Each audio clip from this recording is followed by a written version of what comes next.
नमो अरहन्ताणं नमो सिद्धाणं नमो आयर्यानं नमो उवज्झाययानं नमो लोये सवसाहुनं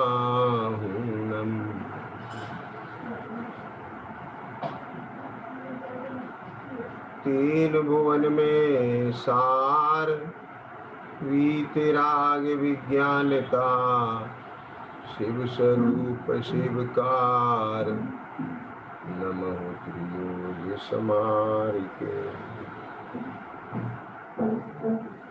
शेराला जी के आधार से अपना स्वाध्याय का क्रम चल रहा है और इस क्रम में तीसरी ढाल के 10वें छंद की विस्तार से चर्चा चल रही है। यही विधि जो श्रद्धा तत्वन की सो समित व्यवहार। तो ये जो तत्वों की श्रद्धा है, ये तत्वों की श्रद्धा मात्र तत्वों के नाम सीख लेना,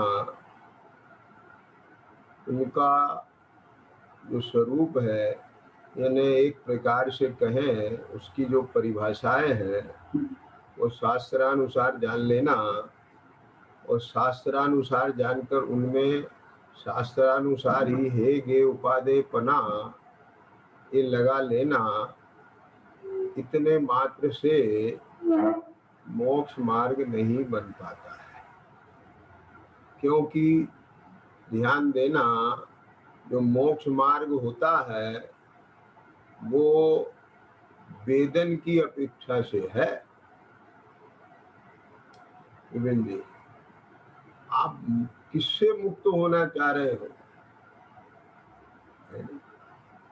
आप दुख से मुक्त हो रहे हो और जो दुख के कारण रूप मिथ्यात्व रागादि भाव हैं वे आपके अभाव को प्राप्त हो रहे हैं। तो वे अभाव को प्राप्त होना उसका नाम मोक्ष मार्ग है। और जब वे अभाव को प्राप्त होंगे तो आपको आकुलता कम होगी तो निराकुलता बढ़ेगी। आप समझिए ना। तो वो आकुलता पहले वेदन रूप थी और अब वो आकुलता कम हुई और कुछ अंश में निराकुलता आई, वो भी वेदन रूप है। आई बात समझ में? तो ये मोक्ष मार्ग वेदन रूप है। क्या कहा? ये शब्दात्मक नहीं है, ये भावात्मक है, संवेदन में है।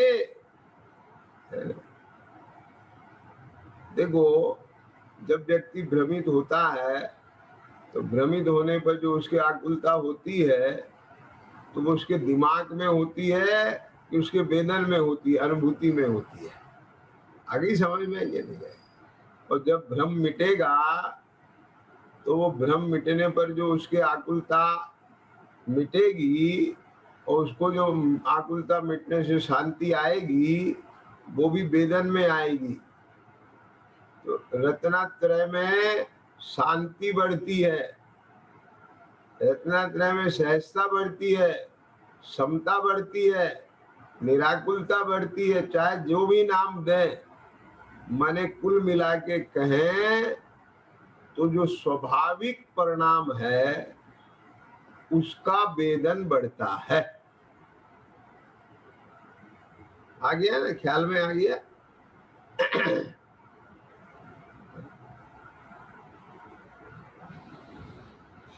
तो इसलिए ये बात मैंने कही कि मात्र तत्वों के नाम लक्षण आदि जान लेना इतना ही पर्याप्त नहीं है, उसका निर्धार होना चाहिए और वो निर्धार परीक्षा पूर्वक होना चाहिए।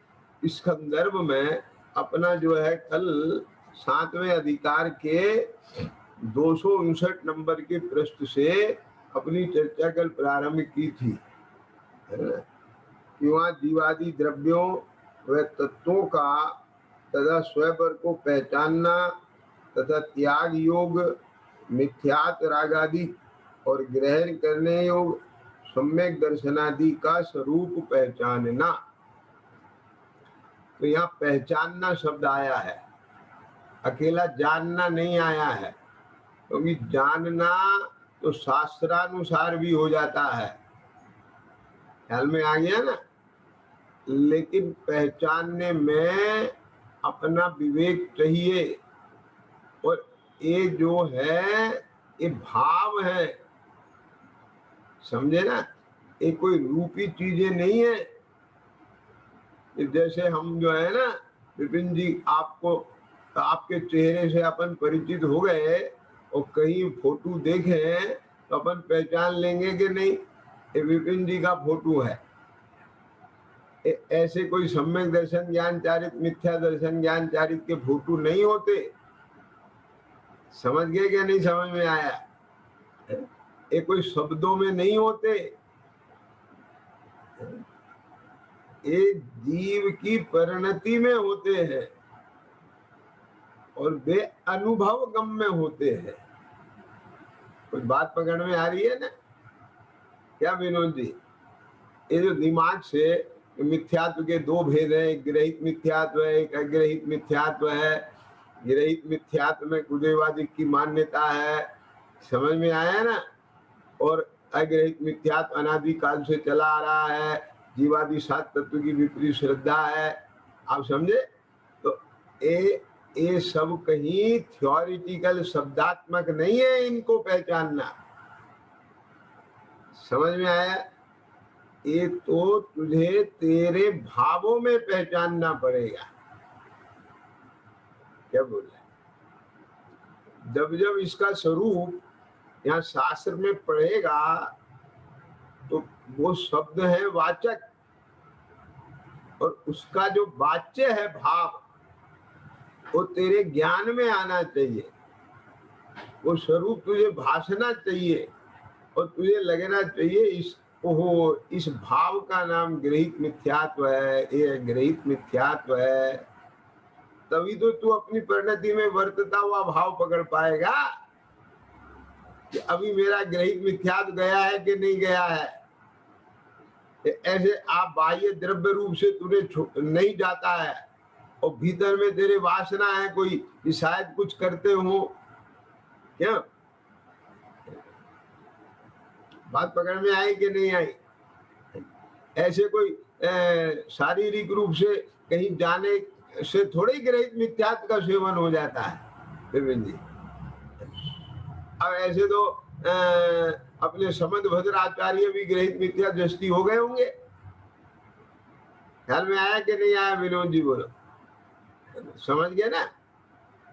माने ये बात ठीक है, बाह्य परिणाम अंतर परिणाम और बाह्य क्रिया का निमित्त नैमित्तिक संबंध है। ख्याल में आया? तुम जा रहे हो कहीं तो कहीं ना कहीं तुम्हारे कोई परिणाम होंगे, लेकिन कदाचित क्वचित कोई ऐसी स्थिति भी तो बन सकती है। क्या कहा? समझ में आया? और तू कहीं नहीं जाए फिजिकली तो भी तेरे वासना में रह सकती है। क्यों? अगर तुझे इन देव अनंत आदि के प्रति भी कर्तव्य बुद्धि है कि ये मेरे सुख दुख दूर करने वाले हैं, ये कर देंगे, तो ये भी तो वही बात आ गई कि नहीं आ गई? आगे समझ में ना? तो ये पहचानना माने अपनी परिणति में वर्तता हुआ जो भाव है, अभिप्राय है, परिणाम है, उनमें पहचानना है। आई समझ में कि नहीं आगे? त्यागने योग मिथ्यात्व, राग आदि और ग्रहण करने योग सम्यक दर्शन ज्ञान चारित्र, इन सबका स्वरूप पहचानना। अब इसकी चर्चा बीच बीच में सब आती है। सम्यक दर्शन का स्वरूप वो भाव रूप में सम्यक ज्ञान सब आती है और आएंगी, वो पहचानना। निमित्त निमित्त आदि जैसे हैं वैसे पहचानना। मोक्ष मार्ग में जिनके जानने से प्रवृत्ति होती है, इन सबके जानने से मोक्ष मार्ग में प्रवृत्ति होती है, इसलिए इन्हें अवश्य जानना। सो इनकी तो परीक्षा करना। परीक्षा करना माने एकांत में बैठ करके विवेक इसमें लगाना अपना, ये संभवित है कि नहीं, ऐसा क्या है, मुझे ऐसा भासता है, भगवान ऐसा कहते हैं, ये सब चीजें सामान्य रूप से किसी हेतु युक्ति द्वारा इनको जानना, अपनी युक्ति लगाना, है ना। कैसे कि अब बोलो ये बैल कैसे खुल के चटकनी खोल सकता है, अलमारी खोल सकता है, युक्ति लगाएंगे कि नहीं लगाएंगे। मैं जब अमूर्तिक तत्व हूँ, अरूपी हूँ, तो फिर अरूपी बाह्य में रूपी का कैसे कर्ता हो सकता है, समझ में आया ना। तो ऐसे ये सब हेतु युक्ति लगाना, ऐसे ये सब चर्चाएं अपन कल कर चुके हैं, ठीक है ना। अब आगे बढ़ना है मुझे। जानना, प्रमाण ने द्वारा जानना, निर्देश स्वामित्व से और सत्संख्यादि से इनके विशेष जानना, जैसी बुद्धि हो, जैसा निमित्त बने, उसी प्रकार इनको सामान्य विशेष रूप से पहचान। अब इसमें कोई हार्ड एंड फास्ट भी नहीं है। मैंने कल भी कहा था कि कोई नामादि भी नहीं जाने तो भी वो सामान्य रूप से जान लेता है। अब जब वो सामान्य रूप से जान लेता है तो उसमें गर्भित है, अंडरस्टूड है, वो सब आ जाता है। जैसे दाल अलग, छिलका अलग, इतना जान लिया उन्होंने, उससे शरीर अलग, मैं आत्मा अलग, भिन्नता भास गई उनके अंदर में, और उससे जो है उनको प्रतीति आ गई, दृढ़ता आ गई, और वो अपना उपयोग जो है अपने चैतन्य में, अपने ज्ञान स्वरूप में ही स्थिरता को प्राप्त हो गए, और देहादि संबंधी विकल्प उनके छूट गए, और संबंधी राग मिट गया, तो केवल ज्ञान हो गया। समझ गए कि नहीं। इसलिए देखो यहाँ लिखा है ना, जैसी बुद्धि हो, तो जरूरी नहीं है आपको प्रकांड पंडित ही होना पड़े इसमें, आप अपने हिसाब से भी कर सकते हैं, चाहे जैसे बने। सामान्य विशेष रूप से पहचानना तथा जानने में उपकारी गुणस्थान मार्गणादि व पुराणादि व व्रतादि क्रियादि का भी जानना योग्य है। तो अब देखो, मैंने बीच में बात कही थी, ऐसा नहीं है कि गुण स्थान मार्गणा और श्रावक मुनि के जो बाह्य में आचरण रूप क्रियादि हैं, और प्रतिमान योग में पुराण आदि के दृष्टांत हैं, उनकी कोई महत्ता नहीं है, ऐसा नहीं है। ख्याल में आया ना। उन्हें भी जानना, क्योंकि उससे भी तत्व ज्ञान पुष्ट होता है, समझ में बैठती है बात, ख्याल में आती है सारी बातें। आई बात समझ में कि नहीं आ गई। जैसे क्या आती है ख्याल में बातें, बात ख्याल में ऐसे आती है कि देखो ये आत्मा पूर्व भाव में ऐसा था, तो इनके ऐसे परिणाम हुए, उन परिणामों का फल ऐसा आया, तो अब देखो ये दुख रूप है। आगे समझ में कि नहीं आए। लेकिन इन सब का अभाव करके वही आत्मा परमात्मा बन गया, समझ में आया ना। तो ये सारी चीजें पुराण आदि से भी और क्लियर होती हैं, ख्याल में आया। अब फिर कि देखो अणुव्रत आदि में आसक्ति घटी है तो रागादि मिटे हैं, महाव्रत में और आसक्ति घटी है और रागादि मिटे हैं। देखो बाह्य आचरण में भी उनका अंतर आने लग गया, रागादि घटते हुए दिखाई दे रहे हैं ना बाह्य आचरण से। विनोद जी क्या कहा।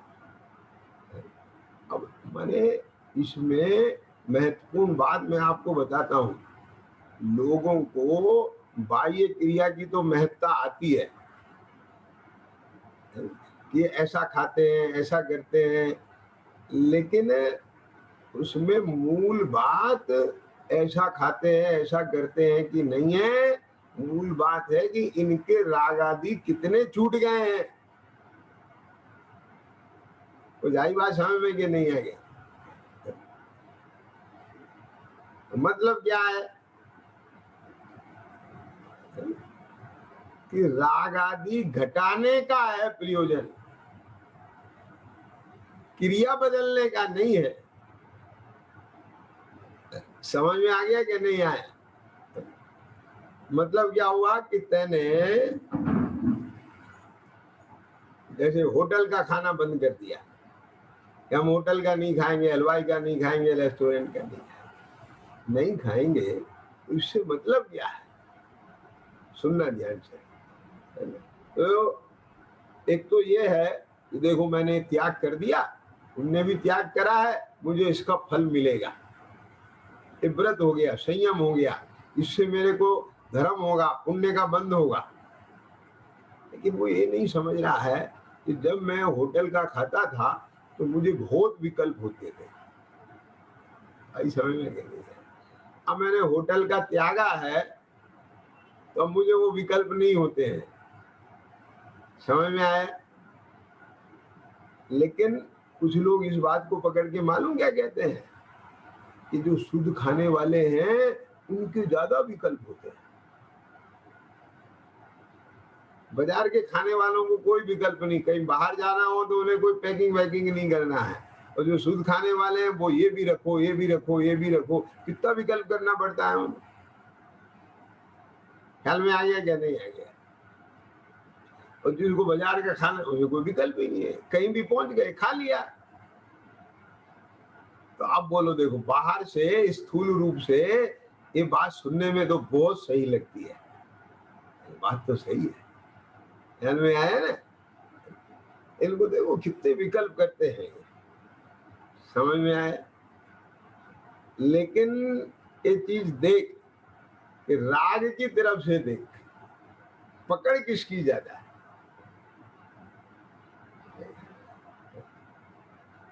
कि तेरे एक तो अभी उस पदार्थ के खाने की इतनी तीव्रता है, सुनना ध्यान से जरा, ये जान करके भी कि ये अभक्ष्य है, इसमें हिंसा बहुत है, और फिर भी तू खा रहा है, तो इसका मतलब यह है तेरी आसक्ति खाने की ज्यादा है। समझ में आया ना? मैंने ये विकल्प करना, ये रखो, ये रखो, इतना सामान जोड़ो, ये करो, अब वो लाओ, ये करो। अरे भाई साहब, ये तुझे क्वांटिटी में ज्यादा विकल्प लग रहे हैं, इनकी क्वालिटी देखे तो उनमें कोई जान नहीं है। समझ में आया कि नहीं आया?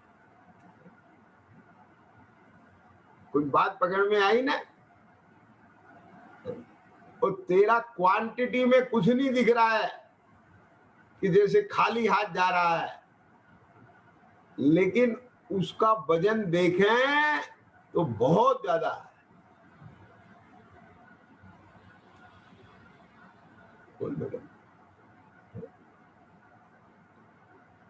तो पकड़ में आई ना? अब मैं दूसरा उदाहरण देता हूं। एक व्यक्ति है, अब वो ट्रेन में जा रहा है, आप समझना जरा। अब वो इस बारे में बहुत इधर उधर दिमाग घुमा रहा है कि कोई जगह मुझे खाली मिल जाए। भाई साहब आप कहाँ जाएंगे? जोड़ घटा में लगा है, आधा घंटा हो गया, 1 घंटा हो गया। तो किसी ने देखा कि इसके तो बहुत विकल्प हो रहे हैं बैठने के। समझ में आ गया ना? अरे वो जुगाड़ में लगा है अपने, किसी को धक्का देके तो नहीं बैठ रहा है, कम से कम वो ये सोच के तो अपनी प्लानिंग कर रहा है कि ये आदमी यहाँ जल्दी उतरेगा और मैं जगह लेके बैठ जाऊंगा। अब इतने में एक आदमी आया और उसने वो बैठे वाले से कहा चल पीछे हट, उसे खड़ा कर दिया और खुद धम से बैठ गया अकड़ के, दबंग आदमी। तो उसने तो कोई विकल्प नहीं दिया। अब बोलो महान कौन सा है? क्या बोले? तो इसने कोई विकल्प नहीं किए, ये महान है।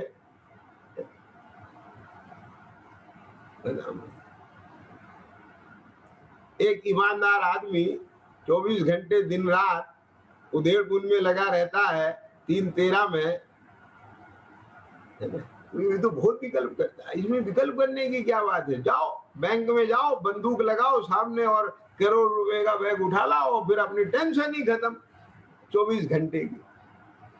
ये विकल्पों में कहाँ को लजना है? और आराम से अपना पढ़ो, धर्म ध्यान करो।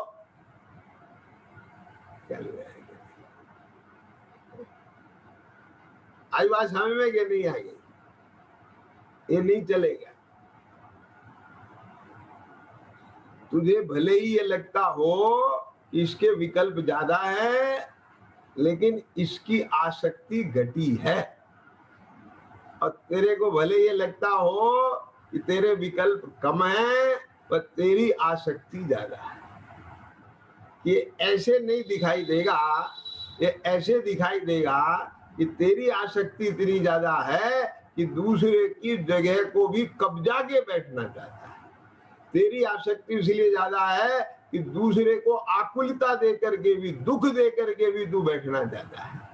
समझ में आ गया कि नहीं है? तेरी आसक्ति इसलिए ज्यादा है कि जहां जीवों की हिंसा होती है तो वो उस कोष्ठ पर भी तू वो चीज खा लेता है। समझ में आ गया कि नहीं आ गया?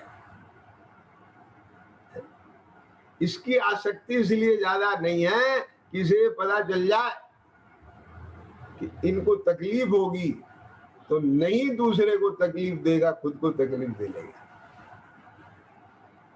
तो समझ में आ गया कि नहीं आ गया?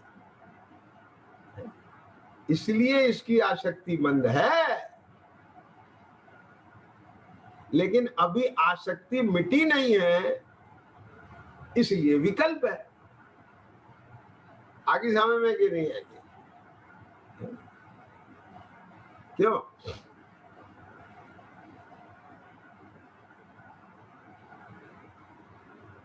तो ये जो व्रतादिक क्रियादिक है, इनसे भी तुझे एक चीज निकालना पड़ेगी कि आकुलता का कारण क्या है। यहाँ जिनकी परीक्षा हो सके उनकी परीक्षा करना, न हो सके उनको आज्ञानुसार जान लेना। खैर, अब ये सारी चीजें हो गई। अब मुझे इसमें ये बात बताना है। क्या बताना है? क्यों भाई विवेक, कहाँ है दिमाग?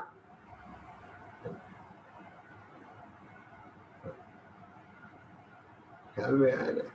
तुम तो बस मुझे देखो और अपने को देखो, शास्त्र को देखो, बस। समझ गए? तो मैं क्या कह रहा हूं,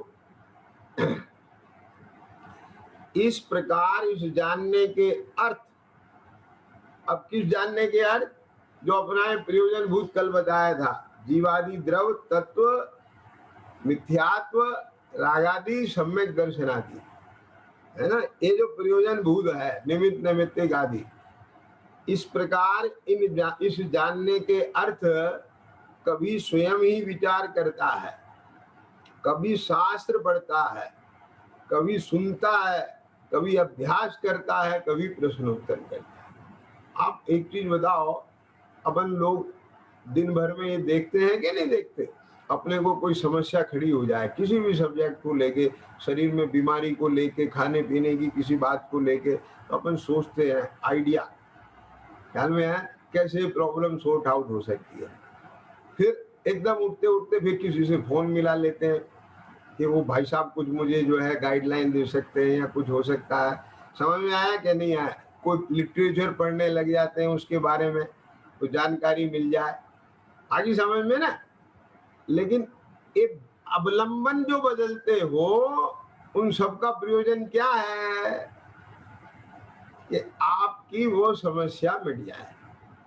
तो यहाँ भी आपके भाव भाषण में अपना स्वरूप आ जाए, ये राग आदि पहचानने में आ जाए, यही दुख का कारण है, ये भाषित हो जाए। ख्याल में आया ना? और इसके लिए ही ये जोड़ बैठाना, माने व्याप्ति बैठालना, कि देखो ऐसा नहीं है जहां जहां राग है वहां वहां आकुलता है।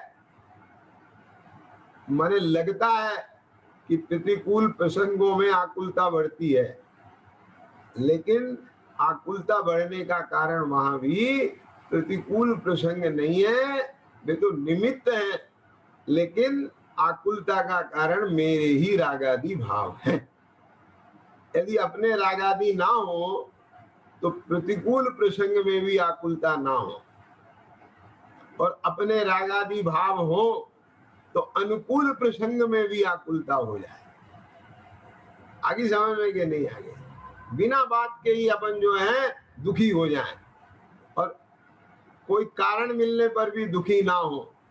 तो बाह्य परिस्थिति उसमें दम नहीं है, हमारी मनस्थिति का दम है, अपनी कसाय का दम है। हम अपने लोभ से दुखी हैं, वस्तु के प्राप्त होने से दुखी नहीं है, ना होने से। आप समझ गए ना? तो ऐसे एक प्रवृत्तता है अपना कार्य करने का, इसको हर्ष बहुत है। क्यों हर्ष बहुत है? क्योंकि इससे मेरा दुख दूर होगा। आगे समझ में नहीं आया। बहुत पहले मैंने दृष्टांत दिया था। क्या दृष्टांत दिया था? कि चाचा जी अपॉइंटमेंट लेटर लेके आ रहे हैं। याद आ गया?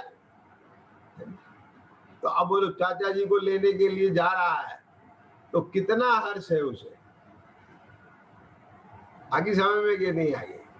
अरे भाई मेरे को अब नौकरी मिल जाएगी, मैं बहुत दुखी हूं, तो खुश हर्ष होता है कि नहीं होता है? बोलो।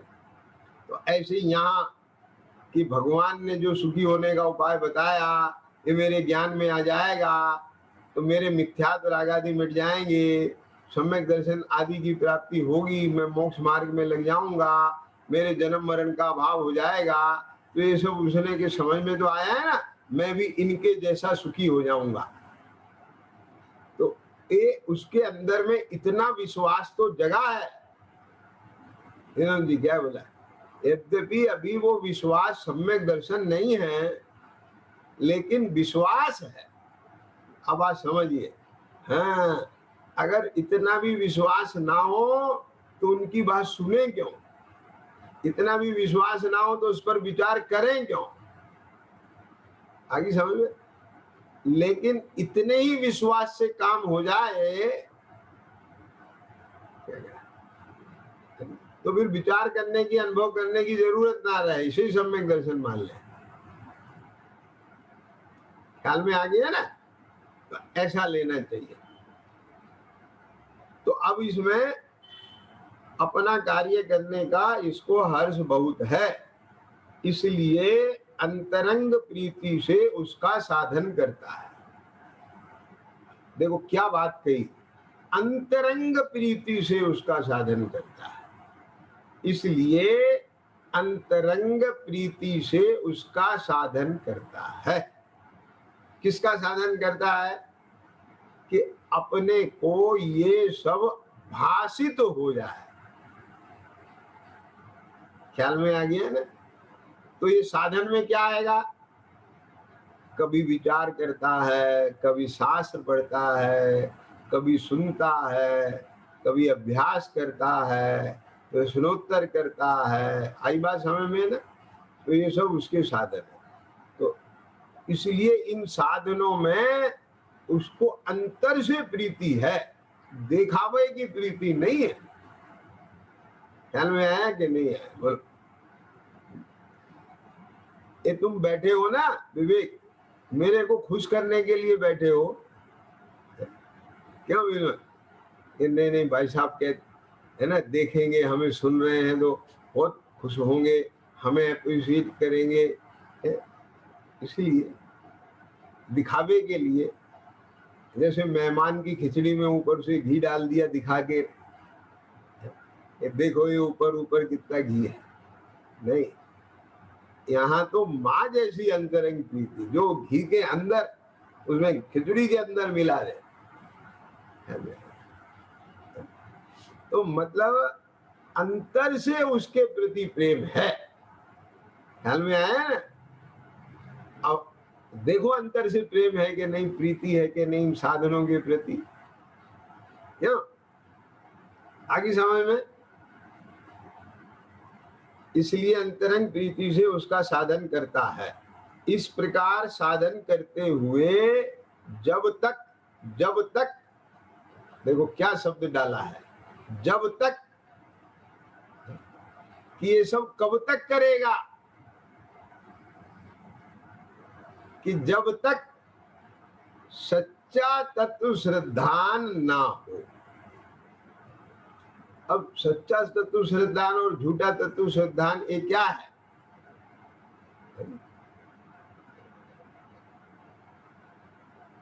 इन 9वें अधिकार में पंडित जी ने इस पे चर्चा उठाई है। क्या? श्रद्धानाभास, सम्यक्त्वाभास। आगे समझ में ना? तो उसे तो लगा कि मेरे का हो गया, लेकिन नहीं हुआ अभी। कि सच्चा तत्व श्रद्धा नहीं हुआ उसे अभी। ये कैसे? कि उसका रिजल्ट आना चाहिए, अब रिजल्ट नहीं आ रहा है, तो कहीं ना कहीं कुछ मिस्टेक रह गई।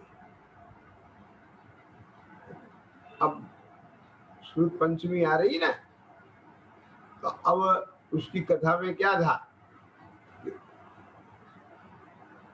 उस भूत बलि मुनिराज जब मंत्र साधना के लिए गए तो मंत्र तो साध लिया, लेकिन रिजल्ट नहीं आया। देवियां तो प्रकट हुई, एक के अंग कम था, एक का अंग ज्यादा था। तो इसका मतलब कहीं ना कहीं गड़बड़ है ना। बात समझ में आया कि नहीं आया? विनोद जी पॉइंट पकड़ना जरा।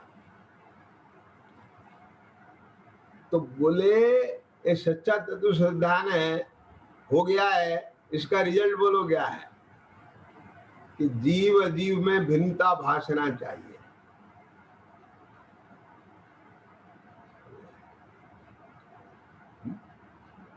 जैसे आपको कॉलोनी में अन्य मकान अपने मकान से भिन्न भासते हैं, दिखते तो हैं, लेकिन अपने नहीं भासते,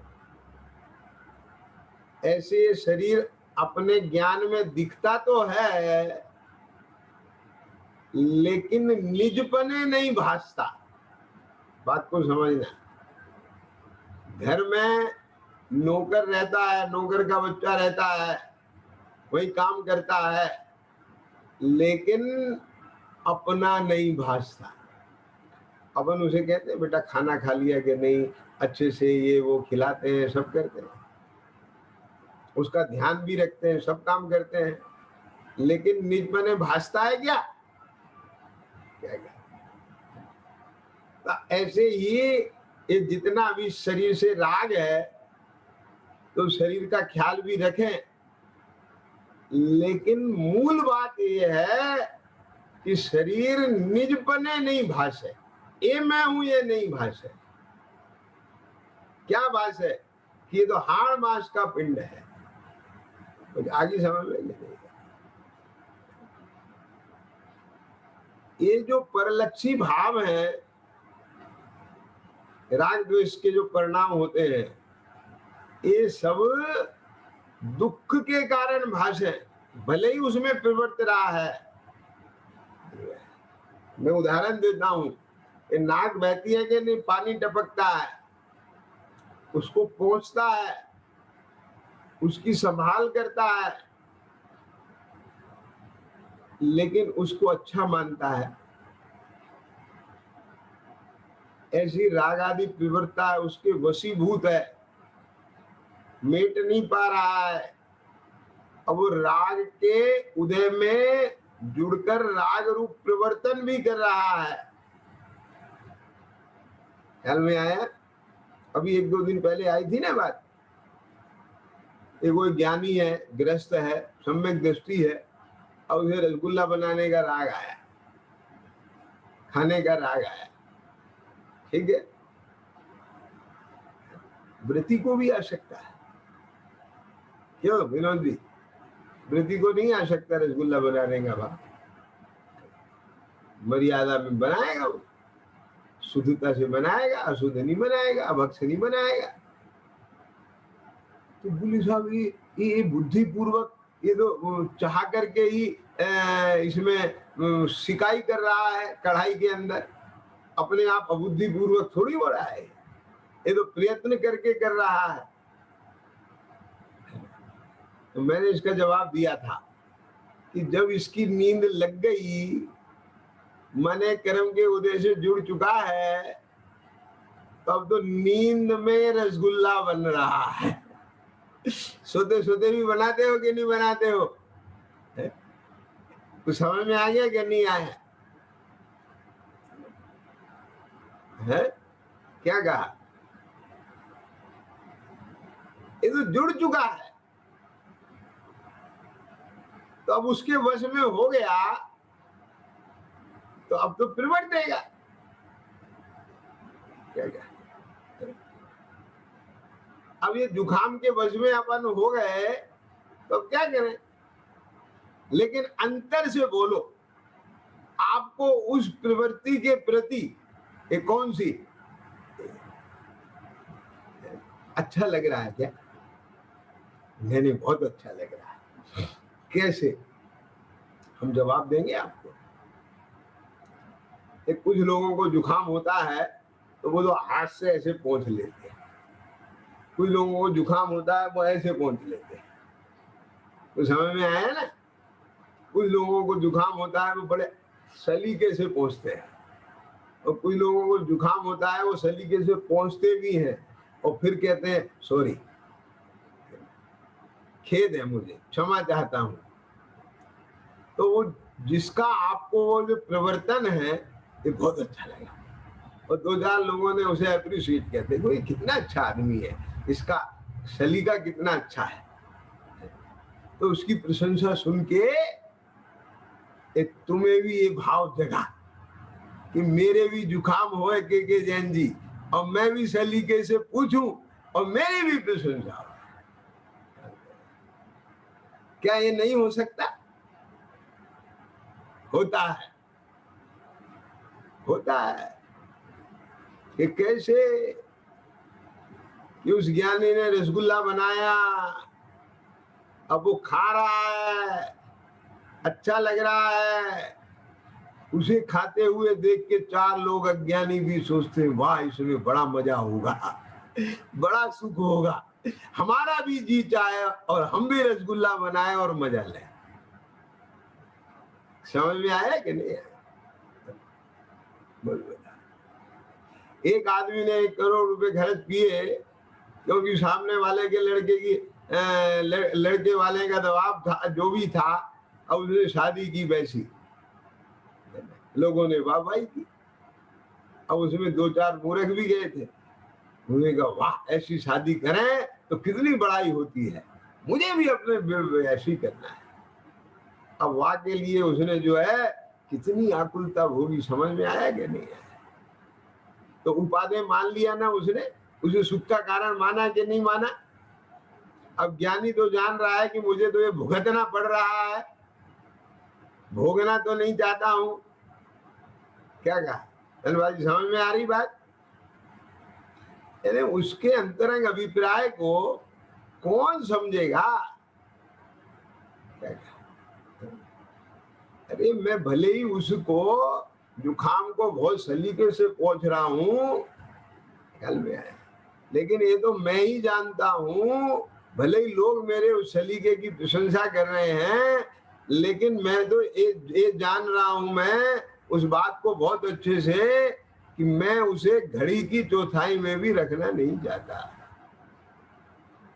ये कैसे मिटे और कब मिटे तो समझ में आ रहा है कि नहीं आ रहा? ये जिसके जहन में भरा है वो सम्यक दृष्टि है, और जो ये चाहता है कि जुखाम होए और मैं इसे सलीके से पूछूं और लोग मेरी प्रशंसा करें, उसे सुन के मुझे मजा आए, ये तो सुख का कारण है, देखो सुख हुआ कि नहीं हुआ, वो मिथ्या दृष्टि है। कि खाज लगे और खुजाने का मजा लिया जाए, तो समझ में आए?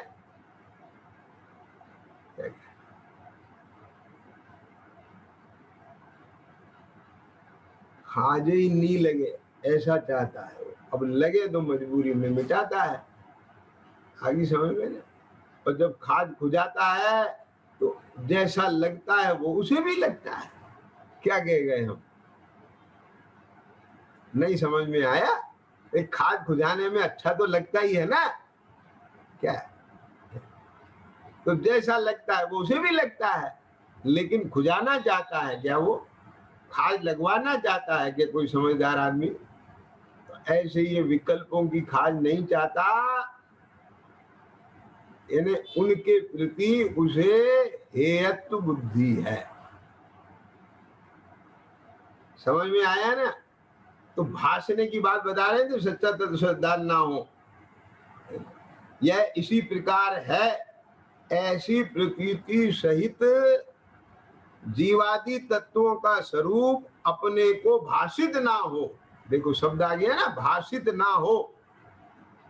भाषना चाहिए, लगना चाहिए, फील होना चाहिए। आगे समझ में ना? जैसे पर्याय में अहम बुद्धि है, वैसे केवल आत्मा में अहम बुद्धि ना आए। क्या क्या? जैसे एक पर्याय में क्या लेना है यहाँ? असमान जाति मनुष्य पर्याय। मैं मनुष्य हूँ, पुरुष हूँ, सेठ हूँ, साहूकार हूँ, अच्छा बोलता हूँ, अच्छा गाता हूँ, अच्छा काम करता हूँ, अच्छा बुद्धि वाला हूँ, इसमें अहमपना है ना। तो जैसा इस पर्याय में अहमपना चलता था, अब उसकी जगह अहमपना किसमें आना चाहिए? कि ज्ञान स्वभाव में आना चाहिए, चैतन्य भाव में आना चाहिए। क्या बोला? आगे समझ में क्या नहीं आया? बोलो। इसका सवाल जवाब बताओ। देखो, मान लीजिए कोई बिल्डर है, समझ गए ना? आपने उससे फ्लैट लिया, देते हैं ना, बहुत सारे फ्लैट बनते हैं कि नहीं बनते? एक कहाँ बनते हैं बहुत सारे फ्लैट? सोसाइटी में। तो आपने अपना एक फ्लैट बुक कराया, अब वहां उसने आपको किसी दूसरे नंबर का गलती से अलॉट कर दिया, आप उसमें रहने लगे, तो वो फ्लैट अपना लगेगा कि नहीं लगेगा? बोलो क्यों धन भाई? लगेगा ना। अब कुछ दिन के बाद वो गलती पकड़ में आ गई, समझ में आया? और जब गलती पकड़ में आ गई तो आपके सामने वो बात खुली, और जब आपके सामने सारे कागज से और उन सब लक्षणों से, हर चीज से ये बात प्रूव हो गई कि ये फ्लैट मेरा नहीं है, ये वाला फ्लैट मेरा है, तो जैसा अपनापन उस फ्लैट में था, अब ऐसा अपनापन इसमें आएगा कि नहीं आएगा?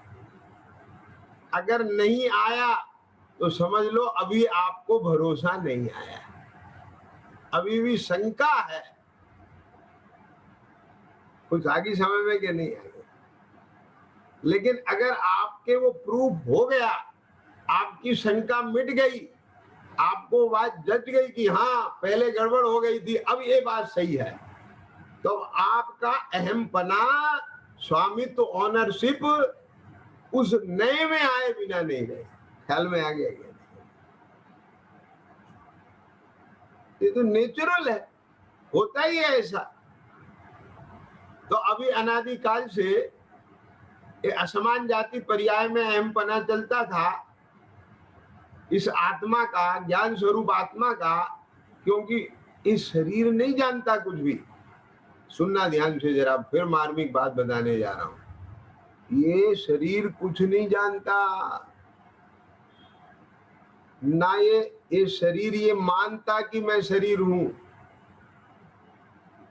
ये जो गोरा चिट्टा शरीर है ना, ये रंग रूप, ये इसको नहीं लगता कि मैं ऐसा सुंदर हूं, क्योंकि इसमें ज्ञान ही नहीं है, तो जानेगा कैसे? ख्याल में आया? ज्ञान तो इसके भीतर जो चैतन्य आत्मा है उसका गुण है, और वो ज्ञान एक चक्षु इंद्री के माध्यम से, कर्ण इंद्री के माध्यम से, इनके माध्यम से बाह्य को जानता है, और अत्यंत निकटवर्ती होने से, निमित्त नैमित्तिकपना बहुत होने से एक ज्ञान को ऐसा लगता है आत्मा को ये मैं ही हूं। आगे समझ में ये नहीं है। तो इसलिए जिस पर्याय में जाता है वही अहम बुद्धि धारण कर लेगा। एक बात और बताएं विनोद जी, सुनना जरा, मार्मिक बात है ये। जिस पर्याय में जाता है वहां इंद्रिय ज्ञान है, उसको ख्याल में आया। एक इंद्रिय पर्याय में गया तो वहां स्पर्शन संबंधी उघाड़ है ना। तो सुनना जरा, मार्मिक बात है ये मान लो एक पेड़ है, पेड़ पेड़ तना समझ गए ना, पेड़ ऐसा पेड़ होता है, लक्कड़। अब उसमें वो जो पेड़ की लकड़ी है जो आंख से दिख रही, आपको छूने से पता चलती है, वो है वनस्पति काय। और उसके अंदर जो पूरी लकड़ी में आत्मा के प्रदेश व्याप्ते हैं वो है वनस्पति कायिक जीव। समझ में आ गया? और इन दोनों को मिला के कहते हैं, ख्याल में आया ना, वो वनस्पति जीव, ये वनस्पति कायिक, ऐसा कुछ है। अब कहीं गड़बड़ हो मेरे बोलने में तो सुधार कर लेना, समझ लो बात। तो अब सुनो ध्यान से जरा, मैं मार्मिक बात बता रहा हूं आपको। जो अब वहां पे जो आत्मा के प्रदेश हैं उनमें उपयोग नाम का गुण है। उपयोग गुण समझ गए? उसमें जानना, देखना है, सुनना। तो इंद्रिय ज्ञान का मतलब क्या है कि वहां उस ज्ञान का क्षेत्रफल इतना है कि वो केवल स्पर्शन के द्वारा जान सके। वहां द्रव इंद्रिय नहीं है, वहां ना आंख है पेड़ में, ना नाक है, ना जीव है, ना कान है। इसलिए उस जीव को शरीर भी ऐसा ही मिला है कि वो काय के द्वारा जान सकता है बस। तो अब कोई उस पर कुल्हाड़ा चलाए तो उसे पता चलता है। बाहर में गर्मी सर्दी हवा आए तो उसे पता चलता है। कुछ आगे समझ में कि नहीं आगे?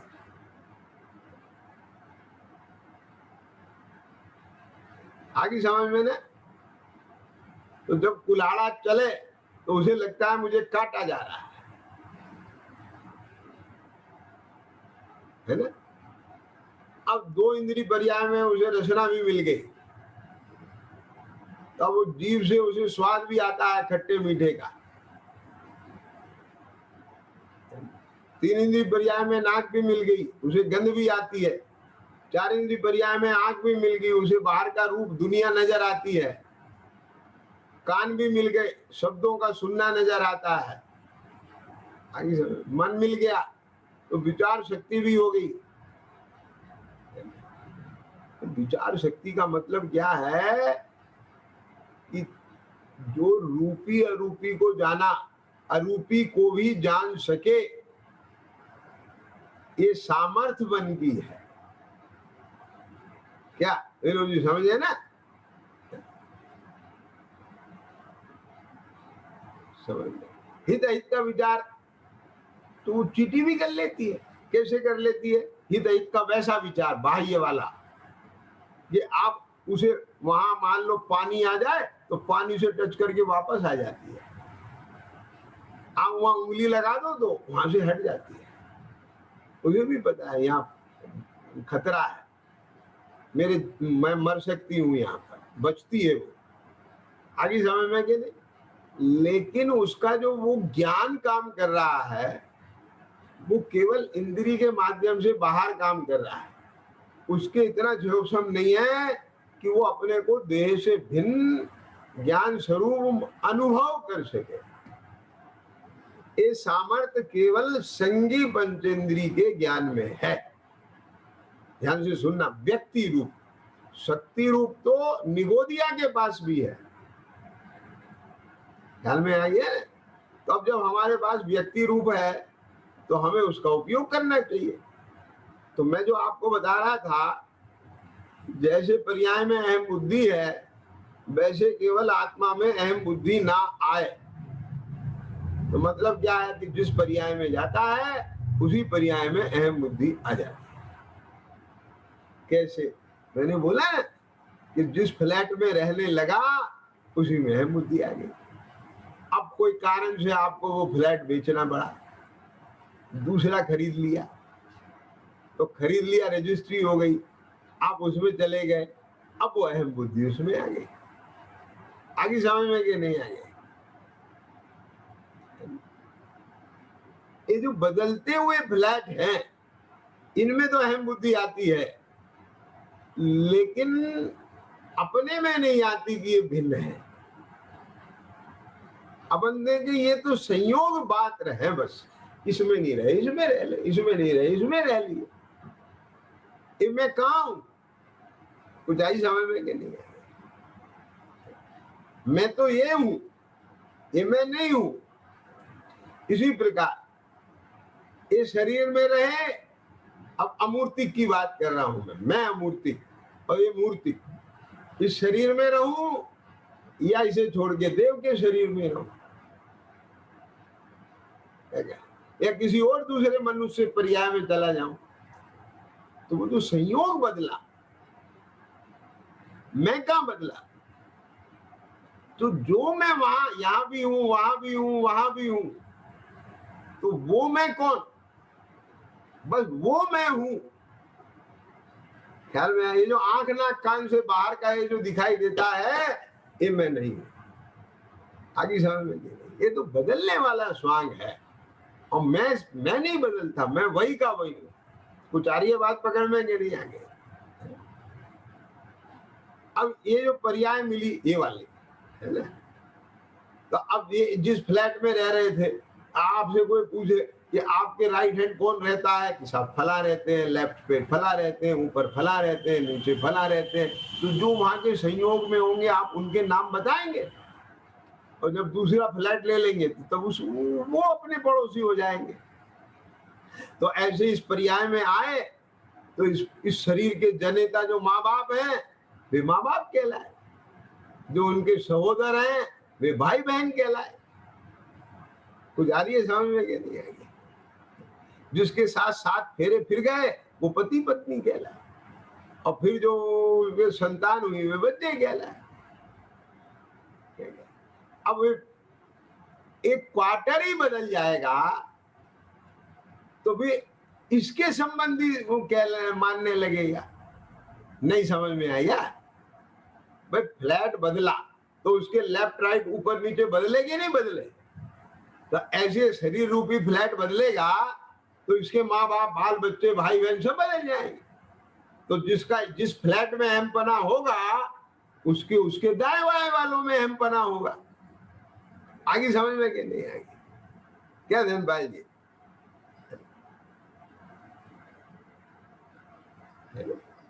लेकिन जब विचार करेगा शांति से तो उसके ज्ञान में ये बात भासेगी कि अरे ये तो नाटक है, वास्तविकता तो कुछ और है। आगे समझ में? मैं तो जिसमें जाता हूँ उसमें तन्मय हो जाता हूँ, उसे अपना स्वयं मानने लगता हूँ। वो मेरे स्वयं चीज नहीं है। और फिर जब रात दिन उसी में आत्म विकल्प चलता है, आत्म विकल्प समझते हो ना, ये मैं हूँ, ये मैं हूँ, ये मैं हूँ, मैं उठता हूँ, मैं बैठता हूँ, मैं खाता हूँ, उसको उसी रूप में देखने लगता है, जानने लगता है, मानने लगता है, रमण होने लग जाता है। तो इसको ऐसा ही लगने लगता है, मानो मैं यही हूँ। इसका प्रमाण दो क्या? सुनो मुन्ना, तुम 3 घंटे जब फिल्म देखते हो अपने घर में बैठ के, तो 15 मिनट 20 मिनट बाद की एकाग्रता में ही तुम्हें ये नहीं लगता कि मैं मेरे घर में हूं। तुम्हें लगता है मैं बंबई की सड़कों पर हूं, पहाड़ों पर हूं। बोलो लगता है कि नहीं? हवाई जहाज में ही हूं। यानी जो दृश्य चल रहा है, दृश्य और दृष्टा देखने वाले हम, ये भेद खत्म हो जाता है। तो समझ में आया ना? भिन्नता लगती है क्या तुम्हें और अपने में? उस दृश्य में कुछ उस समय में भिन्नता दिखती है ना? उसमें मगन हो गए ना, तो वही भासता है। मानो मैं स्वयं ही स्वरूप हो गया हूं। ख्याल में आ गया क्या नहीं? वो आपके इतना ज्ञान में छा जाता है, तो आपका सारा ज्ञान वो दृश्याकार हो जाता है। समझ में आया कि नहीं आया? और दृश्य को देख के जो आपके भावों में बदलाव आता है, तो वहां आपको अनुभव अपने उन भावों का होने लगता है। और जबकि वास्तविकता में देखें, ना तो यहाँ कोई मरा है, ना कहीं बंबई है, ना कहीं सड़क है, ना स्टेशन है, कुछ भी नहीं है। ये सब ज्ञान की रचना है। ख्याल में आएगी। तो ऐसे यहाँ इस आत्मा के भी इस ज्ञान में जब एक फिल्म दिखती है कि मकान मेरा, ये मैं उठता हूँ, बैठता हूँ, माता पिता, ये बोलता हूँ, फलाना करता हूँ, दिन रात 24, वो तो 3 घंटे की फिल्म है और ये 24 घंटे की फिल्म है। क्या समझ में? तो समझ में आया? उसमें तो 15 मिनट के मगनता टूट भी जाती है और भी दिमाग में भी आ जाता है ये तो फिल्म में चल जाता है, कुछ नहीं है, सभी तो नाटक है। और यहाँ तो 24 घंटे में कुछ होता ही नहीं है। तो समझ में आ रही है कि नहीं आ रही? तो इसलिए वो अहम बुद्धि नहीं बदलती उसकी। क्या कहा? दृश्य बदलते हैं। सुनना मार्मिक बात विनोद जी, अभी में बहुत गजब बात आ रही है अभी।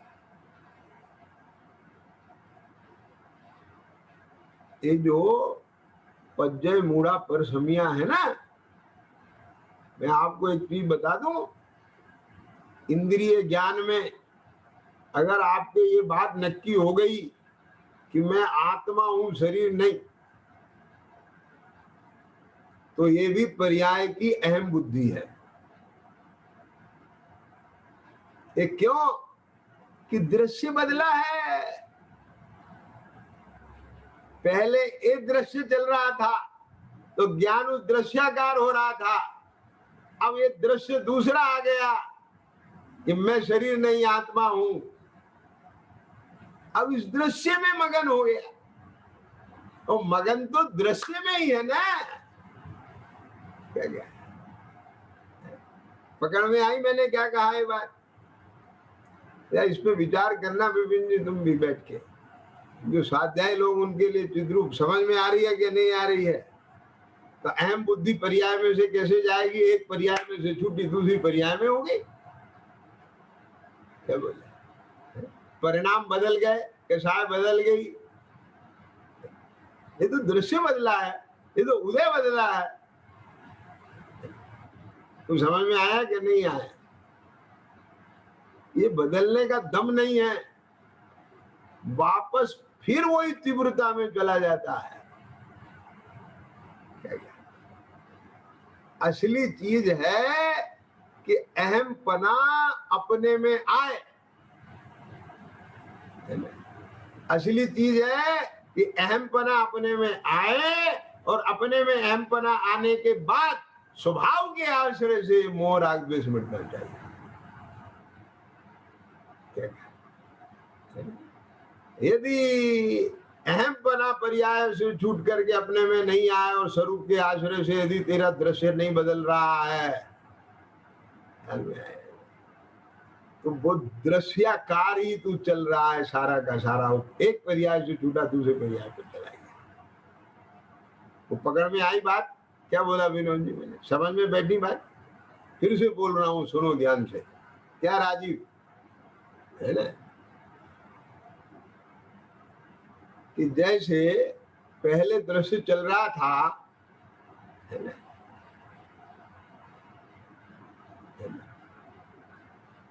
कि मैं राजीव कुमार जैन एमसीडी में इंजीनियर हूं, समझ गए ना, केसरा नगर में रहता हूं, ये सब मेरा सब कुटुंब परिवार है, ये चल रहा है। अब उसके बाद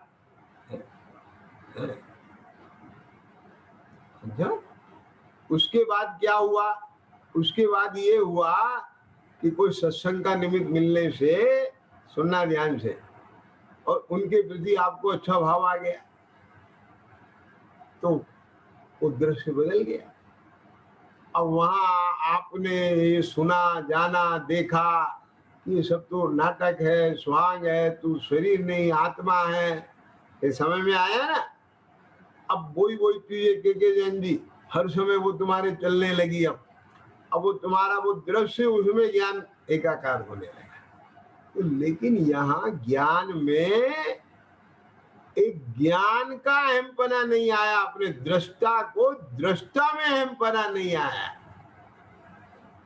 ये बदले हुए दृश्य में अहमपना रहा ना।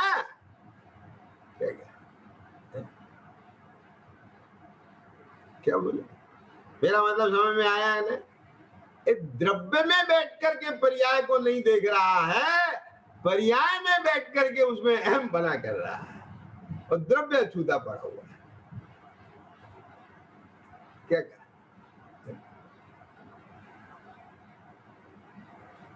समझे कुछ?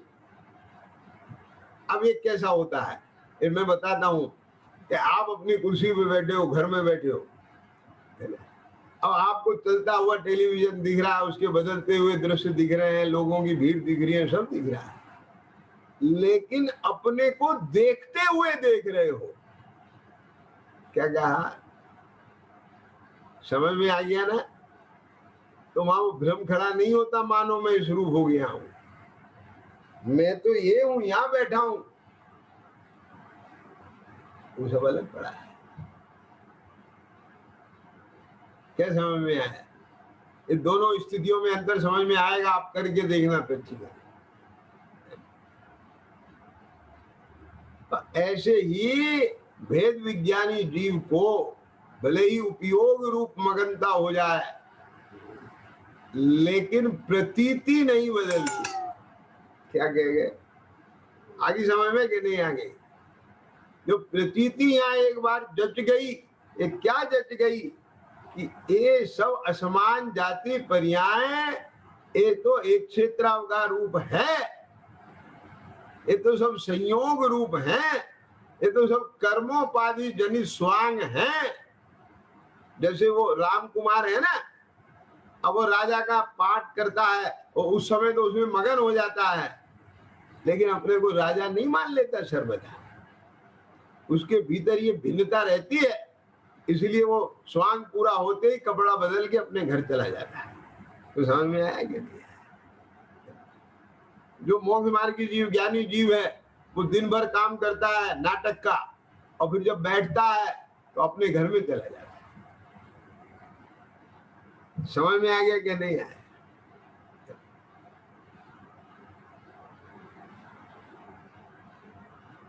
आगे समझ में कि नहीं आई?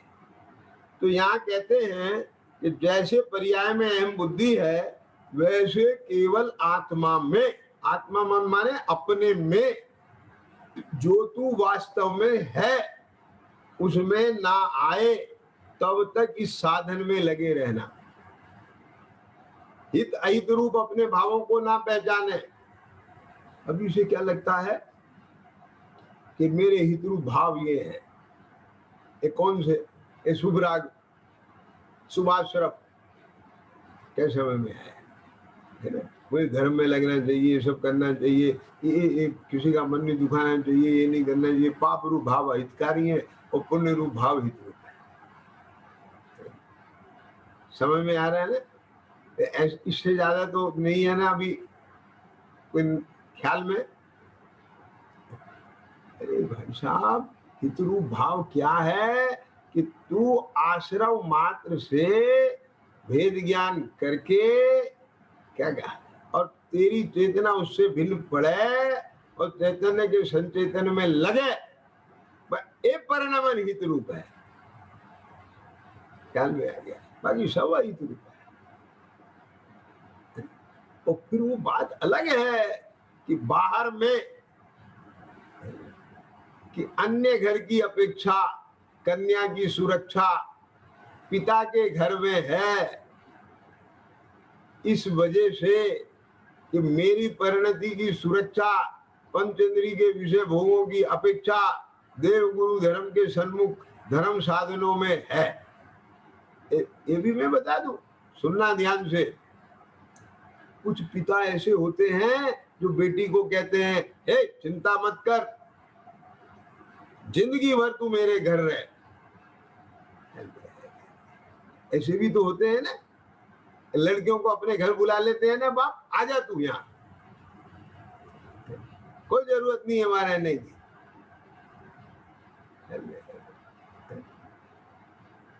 लेकिन ये पिता का घर नहीं है भाई साहब। पिता के घर का लक्षण बोलो कि जो बेटी को अपने घर ना रखे उसके घर पहुंचाए। ये बोले वहां उसके साथ झगड़ा होता है, ये होता है, वो होता है, क्या वहां उन्हें नहीं। भाई साहब तुम अपनी बेटी को समझाओ, कुछ भी करो, उन लोगों से अनुनय विनय करो, कैसे भी करो, पर उसे उसके घर पहुंचाओ। तो समझ में आया ना क्या बोला। तो इसी प्रकार यहाँ भी कि अरहंतादि का और ये सब तत्व विचार आदि एक कब साधन है कि जब ये इसलिए इनमें प्रवर्त रहा है कि इनमें प्रवर्तने से ये मुझे मेरे चैतन्य तक ले जाएंगे। ख्याल में आ गया? तो ये साधन है, और नहीं तो ये ही साध्य हो गए। तो जब साधन ही साध्य बन बैठे तो उसको हम साधन कैसे कहें, उसे पिता का घर कैसे कहें? क्या कहें? आगे समझ में कि नहीं आएगी? क्लियर हो गया ना? यानी इसकी जो वो मान्यता है वो मिथ्यात्व के कोटे में चली गई। ये जो सम्यक ज्ञानी जीव है जिसको सच्चा तत्व श्रद्धान हुआ है, वो उसको भी पिता के घर में रहना भी अच्छा नहीं मानता, लेकिन मजबूरी में रहना पड़े। क्या बोला? परिस्थिति वश रहना पड़े, वो एक अलग बात। और पिता के घर में भी वो वहां मस्त होके नहीं रहेगा। पिताजी से ये कहेगा, पिताजी कुछ सुलहनामा कराओ, मैं यहाँ कब तक रहूंगी? कि बोले बेटा अभी थोड़े दिन की और दिक्कत है, चलो कोई बात नहीं, मैं थोड़े दिन और काट लेती हूँ। अब उस कन्या की अंतरदशा आप पढ़ लो। अगर एक तुम्हारी भी यही अंतरदशा है अपने स्वरूप में आने के प्रति, तो समझ लेना कि तुम्हारा अहम पना अपने में आ गया और तुम्हें हित अहित रूप भावों की पहचान है। और यदि ये अंतरदशा नहीं है तो खाली ऊपर ऊपर की बात आगे समझ लेंगे। तो इस प्रकार जब तक एक जीव इस स्थिति को प्राप्त नहीं हो जाता तब तक वह सम्यक के सन्मुख मिथ्या दृष्टि है, और यह जीव थोड़े ही काल में सम्यक को प्राप्त होगा, क्योंकि उसका मार्ग सही है और वो सही कंसेप्ट को पकड़े हुए है। इस भाव में होगा। यदि ये भाव पर्याय छूट गई तो फिर अन्य पर्याय में जाकर के वो अपने कार्य को फिर प्रारंभ करेगा और पूर्ण करेगा। ऐसा वस्तु स्वरूप है। ख्याल में आ गया ना? तो इस प्रकार से ये चर्चा बहुत महत्वपूर्ण है। आप इसे विचार करें, और विस्तार से समय बहुत हो गया, अब कर लें। सहजानंदी शुद्ध स्वरूप अविनाशी मैं आत्म स्वरूप, सहजानंदी शुद्ध स्वरूपी